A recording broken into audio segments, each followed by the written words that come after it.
জনগণের নিরাপত্তায় সরকারের দায়বদ্ধতা না থাকায় হত্যাকাণ্ড বাড়ছে বলে অভিযোগ করেছেন ঢাকা মহানগর বিএনপি আহ্বায়ক মির্জা আব্বাস ও দলের স্থায়ী কমিটির সদস্য গয়েশ্বরচন্দ্র রায়।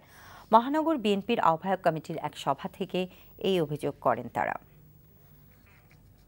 অস্বাভাবিক সরকারের থেকে কখনো স্বাভাবিক আচরণ আশা করা যায় না। সরকার যদি স্বাভাবিক হতো তাহলে এই ঘটনাগুলিকে অস্বাভাবিক বলে ব্যক্ত করা যেত।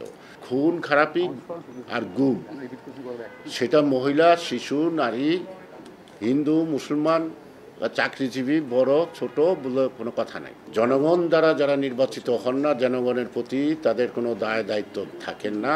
আমরা একটা শ্বাসরুদ্ধকর অবস্থার মধ্যে আছি। মানুষের অবস্থা ভালো নেই, শুধু রাজনীতিবিদ নয়, একটা আতঙ্কের মধ্যে রাজনীতিবিদের দিন কাটাচ্ছে। এরা যেমন সত্যি, তেমনি সাধারণ মানুষও কিন্তু আতঙ্কের মধ্যে আছে। হত্যাকাণ্ড, লুটপাট, রাহাজানি, চুরি, ডাকাতি চলছেই।